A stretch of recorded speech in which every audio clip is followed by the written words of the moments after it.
गरीब की बेटी। एक बार की बात है, एक गरीब लड़की रीना वह माँ लक्ष्मी सड़क पर जा रहे थे। वह अपने गांव पर काफी दूर पहले बार में इस शहर में आए थे। कुछ आगे आकर वह दोनों एक चाय वाले की दुकान पर रुक गए और कुछ पल यहाँ वह दुकान के बाहर लड़की की लक्ष्मी बहुत दुकान वाले के पास पहुंची और पहले कहने लगी, भैया हमें आज की सोनापुर गांव में आए हैं। हमारा गांव शहर और कोई भी नहीं है। क्या आप मुझे अपनी दुकान में कुछ काम दे सकते हैं जिससे मैं अपनी बच्ची का पेट भर सकूं? इस पर चाय की दुकान वाला कहने लगा, बहन मेरे पास तुम्हारे लिए कोई बड़ा काम नहीं है और ना कि मैं तुम्हें इतने पैसे दे पाऊंगा। पास लक्ष्मी कहने लगी, भैया मुझे पैसे की जरूरत नहीं है, मैं आपके बर्तन भी मांज लूंगी, बस आप बदले में मुझे इतना खाना दे देना कि जिसे मेरी बेटी का पेट भर सके। दुकान वाला कहने लगा, ठीक है लेकिन बहन तू रहेगी कहाँ? इसमें पहले वह मायूसी से कहने लगी, भैया मेरा इस दुनिया में कोई नहीं रहा क्योंकि रीना के पिता का देहांत हो गया है, जिसके बाद मेरे ससुराल वाले ने मुझे और मेरी बेटी को धक्के मारकर घर से बाहर निकाल दिया है।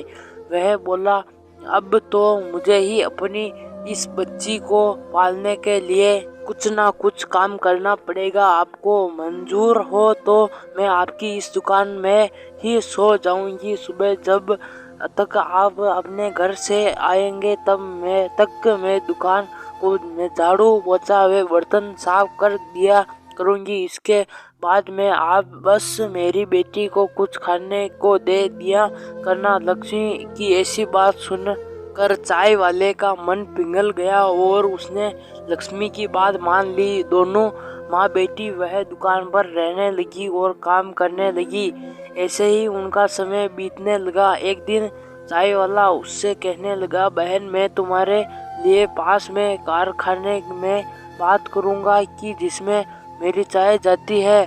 उसके मालिक का स्वभाव बहुत अच्छा है। उनके पास तुम्हारे लिए कोई काम होगा तो वह तुम्हें आवश्यक ही काम देंगे, जिससे तुम्हारे बेटी और उनके एक अच्छा ठिकाना मिल जाएगा। यह कहकर चाय वाले की दुकान का भैया ने जैसे कारखाने के मालिक से दोनों के बारे में बात की तो मालिक ने कहा, ठीक है हमारे घर पर एक काम करने वाली की आवश्यकता है, इसलिए तुम्हें उसे हमारे घर भेज देना। वह चाय वाला लक्ष्मी उनकी बेटी को मालिक के घर भेज देता है, जहां पर उनकी मालिक की पत्नी को घर का पूरा काम समझा देती है और साथ में ही उनकी समझा देती है कि तुम्हारी बेटी रीना मेरी छोटी बेटी से दूर रहे, जिससे उसे किसी भी तरह के इन्फेक्शन या बीमारी का खतरा ना रहे। एक दिन लक्ष्मी रसोई में काम कर रही थी और अचानक उनकी बेटी रीना के चिकन की आवाज़ सुनाई देती है।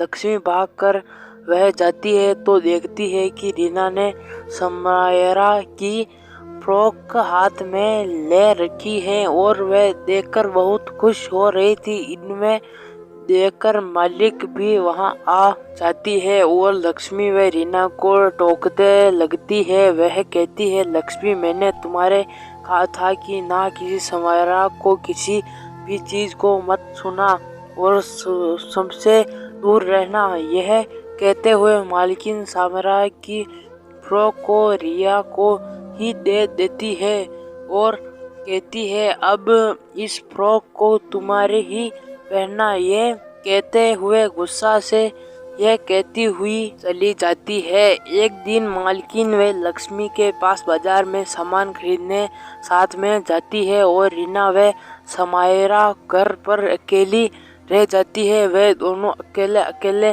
खेल रही होती है। वह अचानक समायरा को चक्कर आ जाते हैं और समायरा बेहोश हो जाती है। तभी पास ही खेल रही रीना की नजर समायरा पर पड़ जाती है और वह भागकर उनके पास पहुंच जाती है। रीना समायरा के ऊपर पानी की बूंद डालती है जिससे उन्हें होश आ जाता है, पर समायरा अपनी आंख नहीं खोलती। रीना घबरा कर बिना देर किए पड़ोसी से जाकर शोर मचा कर यह बताती है कि देखो समायरा को पता नहीं क्या हो गया है और वह उठा नहीं रही है। उनके पड़ोसी आकर जब घर में देखते हैं तो समायरा की हालत देखकर जल्दी में डॉक्टर को बुला लेते हैं। कुछ ही देर में डॉक्टर वहां आ पहुंचते हैं और समायरा को इन्फेक्शन लगते हैं कि इससे वे होश में आ जाती है। तो कुछ देर में मालिक की लक्ष्मी भी बाजार से लौट आती है और घर में पड़ोसी को देखकर घबरा जाती है। समायरा की हालत देखकर तो मालकिन बहुत ही परेशान हो जाती है। ये डॉक्टर उन्हें दिखावा सकते देखते हैं कि अब वह ठीक है और कुछ दवाइयाँ लिख देते हैं। समायरा की मम्मी उनके पास पापा को भी फोन कर बुला लेती है। डॉक्टर उन्हें दोनों को समझाते हैं कि ब्लड प्रेशर लो होने पर वे वजह से समायरा को चक्कर आ गए थे और वे बेहोश हो गई थी। ऐसे में अगर सही समय पर रीना पड़ोसी से जाकर लोगों को नहीं बुलाती तो कुछ भी हो सकता था। वे रीना की बहुत तारीफ करते हैं और कहते हैं अगर यह समझदार लड़की यहाँ ना होती तो पता नहीं आज क्या हो जाता। डॉक्टर की ये बात सुनकर समायरा के मम्मी पापा बहुत खुश होते हैं और रीना व समायरा को साथ खेलने की इजाज़त दे देते हैं, जिससे लक्ष्मी परेशानी और की सुझाव जाती है।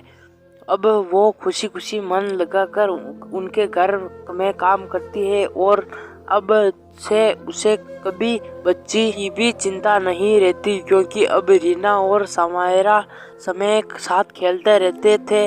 इस प्रकार अब गरीब माँ और उनकी बेटी जिसे कोई सहारा नहीं था वो भी सहारा मिल जाता है और खुशी खुशी उनका जीवन व्यतीत होने लगता है। तो दोस्तों इस कहानी से ये शिक्षा मिलती है कि दोस्तों इसलिए हम कभी भी जीवन की कठिनाइयों के सामने हिम्मत नहीं हारनी चाहिए और डट कर उनका सामना करना चाहिए। तो दोस्तों ये कहानी आपको कैसी लगी नीचे कमेंट बॉक्स में जरूर बताएं और दोस्तों चैनल पर नए हो तो सब्सक्राइब जरूर कर लें, क्योंकि दोस्तों हमारा आने वाली हर कहानी आपको जल्दी से जल्दी पहुंचे। तो दोस्तों मिलते हैं किसी नए वीडियो में, तब तक के लिए thank you for watching, bye.